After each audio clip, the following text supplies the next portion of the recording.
నమస్తే అని బోసుకుమరి. YCP social media దీన్ని విపరీతంగా బలంగా తయారు చేసినటువంటి పరిస్థితి అయితే ఉన్నాయి. కొత్త వాళ్ళని తీసుకొచ్చి వాళ్ళని ఎంకరేజ్ చేసి ఎలక్షన్స్ టైంకి అయితే మాత్రం దాదాపుగా 1000 యూట్యూబ్ ఛానల్స్ పర్ఫెక్ట్ గా రన్నింగ్ లో ఉండేటువంటి యూట్యూబ్ ఛానల్స్ రెడీ చేయాలనేటువంటి ఒక ఆలోచనతో వైసీపీ పార్టీ ఉన్నట్లుగా మరి ఇప్పుడు వస్తున్నటువంటి వార్తల ప్రకారం అయితే తెలుస్తుంది. ప్లస్ అది కూడా వెబ్సైట్లు అయితేనేమి, యాప్లు అయితేనేమి, ఏమైనా సరే సోషల్ మీడియాని జస్ట్ ఒక చిన్న అప్డేట్ ఇస్తే, అంటే జగన్మోహన్ రెడ్డి గారు ప్రజల్లోకి వెళ్లేటువంటి సమయానికి సోషల్ మీడియా తీవ్రమైనటువంటి స్ట్రాంగ్ గా ఉండాలనేటువంటి విధంగా మరి వైసీపీ పార్టీ ప్లాన్ చేసినట్లుగా తెలుస్తుంది. దీన్ని ఒక వ్యూహాత్మకంగా తీసుకెళ్తున్నటువంటి పరిస్థితులు అయితే ఉన్నాయి. దీంట్లో భాగంగా ఇప్పుడు వస్తున్నటువంటి అప్డేట్ ప్రకారం ఆల్రెడీ నేను నిన్న ఒక వీడియోలో కూడా చెప్పాను, మళ్ళీ దీన్ని సపరేట్ గా చేస్తున్నాను. మొత్తానికి ఇప్పటి వరకు మాత్రం 230 యూట్యూబ్ ఛానల్స్ ని అఫీషియల్ గా, అంటే ఒక రకంగా చెప్పాలంటే సోషల్ మీడియా, వైసీపీ సోషల్ మీడియాలో సపోర్ట్ చేసేటువంటి వాళ్ళని ఇప్పటి వరకు 230 యూట్యూబ్ ఛానల్స్ రెడీ చేసింది. అంటే ఈ 230 ఛానల్స్ ఇంకా పెరుగుతాయి, విపరీతంగా పెరిగే అవకాశం ఉంది. ప్లస్ ఈ ఛానల్స్ ఇంకో 4 సంవత్సరాల టైం ఉంది.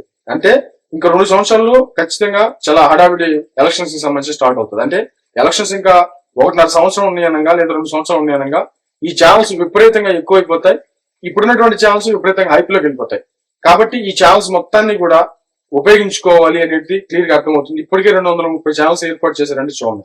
మొత్తం సోషల్ మీడియాకి సంబంధించినటువంటి అనేక రకాలైనటువంటి కావచ్చు, మొత్తం 800 హ్యాండిల్స్ మరి ఏర్పాటు చేసుకున్నారు. అదేవిధంగా 100కు పైగా వెబ్సైట్స్, న్యూస్ యాప్లు రెడీ చేస్తున్నారు. ఇంకా 1 సంవత్సరానికి ఇది చేస్తే ఇంకా 4 సంవత్సరాలకి ఇంకెంత పెరగాలి ఇవి అంటే.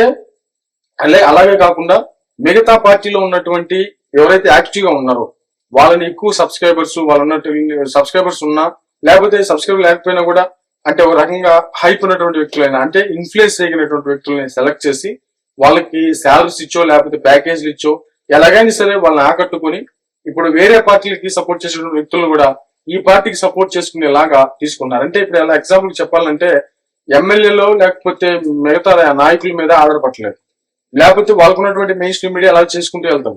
కానీ సోషల్ మీడియాని బాగా స్ట్రాంగ్ చేసి ఇన్ఫ్లుయెన్సర్లను ఉపయోగించుకొని ఈసారి గెటర్ అవ్వాలని అయితే మాత్రం భారీ ప్లాన్ తో వైసీపీ పార్టీ ఉన్నట్లయితే తెలుస్తున్నటువంటి పరిస్థితులు అయితే ఉన్నాయి. మరి ఏమైతే చూడాలి. ఇదైతే మాత్రం చాలా బిగ్ ప్లాన్ గానే అర్థమవుతుంది. మరి ఏమైతే చూడాలి.